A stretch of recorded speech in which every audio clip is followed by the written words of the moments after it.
Good morning mga kalangga, share po sa lahat. Welcome back muli sa aking YouTube channel, Jan River Official. So ayun po mga kalangga, ngayong umaga po ay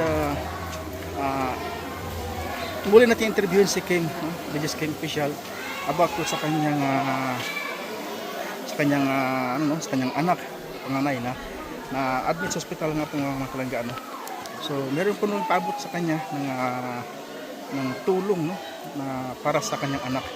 So ngayon po natin tatanungin, malalaman para kung mag-update lang, update lang sa kanyang anak, langga. So kung nakalabas na sa ospital o pa-check up ulit. So let's go, tatanungin natin sa kanya.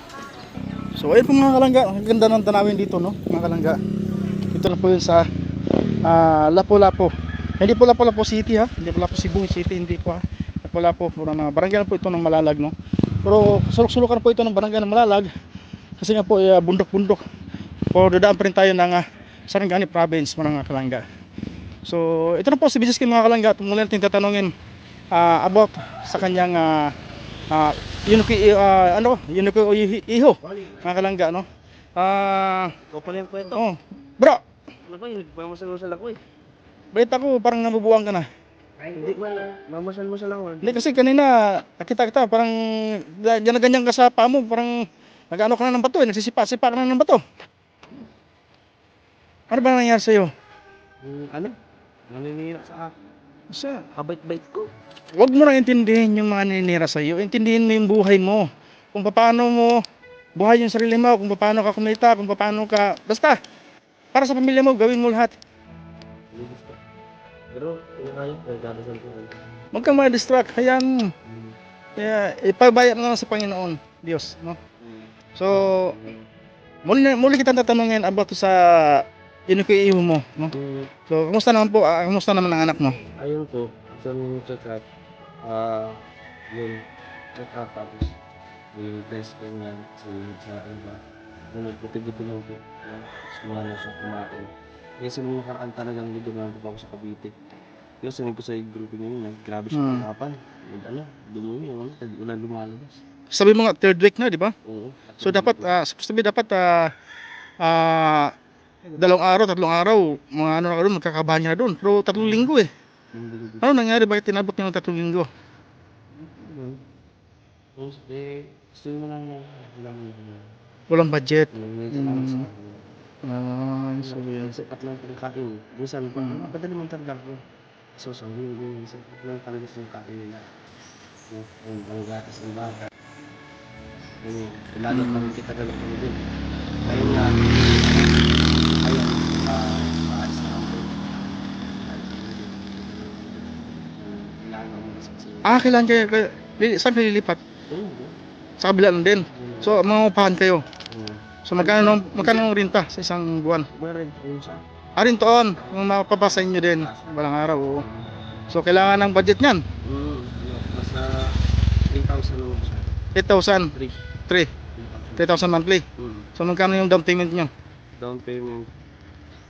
Hindi ko lang siya doon. So, malalaman natin yan pagka na-release na yung mga papeles, So, balik tayo dun sa anak mo. Kumusta naman yung sitwasyon ng anak mo ngayon? Ano po, ngayon na katulog-tulog ng maayos, hindi katulad talaga dati. Doon, lalo ngayon, mainit doon. Cavite, no? Lalo kami dito. Yun, hindi siya nagkakatulog. Mula dahil sa sakit nga, nasugot yung likod mo. Baka naman, siyempre, si Kimel naman kasi sa aircon eh. Hindi mo po doon dahil sa inyo. Nahihirapan siya doon. Parang constipated ba? Constipated, mahirap pa, patunga tapos may imbak lang na imbak. So baka may nakain na ang kinakain wala niya po, mahilig sa carrots, prutas. So maintain lang yan, maintain lang. Kaso hindi niya, kanin ngayon, magana na po siya kumain. So nakatulong yung last time na padala si si Ma'am Libby, Simple Libby. Ito may vitamins na siya. Ganyan. Okay. Kasi tayo, di ba? So okay lang sa akin kung di ba, huwag lang sa mga dito. Diba? Lalo ka. So ngayon, muli kitang binalikan kasi nga meron nagpaabot sa iyo. Sabo? Para sa pamilya ko? Meron nagpaabot sa iyo sa anak mo. Si Ma'am Elizabeth Caldwell. Si Ma'am Elizabeth Caldwell. Salamat po. So nagpaabot kasi si Ma'am Elizabeth ng Caldwell. Parang matanda po yung Yes, nagpaano siya, nagpakuwi talaga siya. So napakabait, napakabuti ni Ma'am Lisa Caldwell, no. Kasi po Tita Lisa Caldwell. So nagpaabot kasi siya ng tulong, no, para sa yung PIHO na nagpaabot ng 2,000, no. Minisis niya pa ako na Kuya Toto, baka napanood ko yung video about sa anak ni Kim, sa anak ni Kim. So nais ko magpaabot ng 2,000 para makatulong man lang sa anak niya. salamat. Sabi ko, ma'am, okay naman po, sige po. Ano ngayon? Tagay po yung 2,000 Sige. para galing kay Tita Elizabeth Caldwell. Tita Elizabeth, maraming po salamat. Malaking tulong po ito. Lalo ngayon, di pa naman ako sa sahod. Lalo pa lang, Sabado lang po yan. Maraming po salamat, Tita Elizabeth. Hindi ko po makakita na hindi man kasi magandang kalusugan para mas marami po kayo tulungan. Hindi lang po mga tao po. Yan. Maraming po salamat. So yan, ipadala mo sa anak mo na yan. Sana makatulong, no? So malapit na sahod natin, di ba? 5 sahod natin. Siguro mga So yan, Tita Elizabeth Caldwell, thank you so much po talaga. At magpapabot din sa akin, no? Tumutulong din yan sa atin. Yeah. Napakabuti ni Tita Elizabeth Caldwell. Thank you so much po, Tita Elizabeth Caldwell. At maraming blessing to come po sa inyo at sa iyong husband at family. Ingat pa palagi dyan, God bless po sa inyo lahat. Anong masabi mo ulit? Maraming po salamat sa lahat ng paabot ng biyaya, no? Maraming po salamat sa inyo. So yan, yes po. Sa lahat po, sa Raw Boys and sa Rochelle po, maraming po salamat. Pagmamahal po sa aming lahat. So hindi lang sa amin, kundi sa mga family po namin. Maraming po salamat. So yan po mga kalangga, no? Napabot na po natin kay Kim ang pinabot ni Tita Elizabeth Caldwell. So thank you so much po, Tita Elizabeth Caldwell. Nakabot na po sa kanya ang pinabot niyo po. Salamat po sa inyo lang, sa iyo talaga na napakabuti mo. Napakabuti ng puso. Thank you so much po talaga, Tita Lisa. Ingat po kayo. So ayan po, maraming salamat po mga kalangga, no? Thank you so much po sa inyo lahat, sa mga walang samang sumusuporta sa Trusa Family. Shout out po sa inyo lahat, maraming salamat po sa inyo lahat. Forever Titas, salamat po sa inyo lahat. Team Darak with Rachel, yan, thank you so much po sa inyo lahat. Sa lahat po ng mga bubo, sa mga grupo dyan, sa mga individual, maraming salamat po sa inyo lahat. Away na hindi kayo magsawa sa ating mga kababayan tumutulong, no? Sa amin, no? Magpaabot kayo ng mga financial, mga pangayuda. Thank you so much po talaga sa inyo lahat. Yan.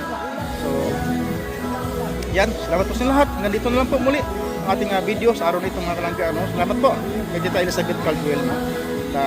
Napabot na po ang pinabot niyo kay Tita. Thank you so much po. Siyempre, shoutout po kay Ma'am Simple Libby, no? Na walang pag-ilang at tumulong po sa anak ni Kim, no? Yan. So, sana po pong tumulong sa anak ni Kim. Yan. PM niyo po ako, message po ako mga kalangga, no? So, magpabot ng mga Gcash dyan. Salamat po sa inyo lahat. At siyempre, ganito na po tayo sa araw nito mga kalangga. Hindi natin pabayan ang ating video sa araw nito. Kita-kits ulit tayo sa next vlog natin mga kalangga.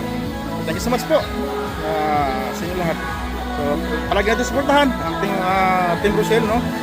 Dudong Relog Pulalag. Siyempre, ating kasamahan, Raw Boys nandyan. Alis ni Brada Vlogs, Pages Kim Official, Kuya Rigan Vlogs, Kuya Victor Vlogs, no? Alpi TV Vlogs, Kuya Mario Vlogs. At siyempre, Justin Aguirre. At siyempre, yung ating channel mga kalangga, patuloy natin i-like, share, no? At click the bell button na rin po mga kalangga para mag-update kayo sa ating mga videos na in-upload ko mga kalangga, no? At siyempre, nandyan sila ni Glyza Baruna, Kalinga Pawi, John Lindon, and Angeli Vlogs, you know? At Jello Mix Vlog, supportan din po natin. At Baby Girl, no? Kalinga Baby Girl ni Vlogs, yan, supportan din po natin mga kalangga. So yan, salamat po sa inyo lahat mga kalangga. Sabay po, and God bless you all mga kalangga. Yeah!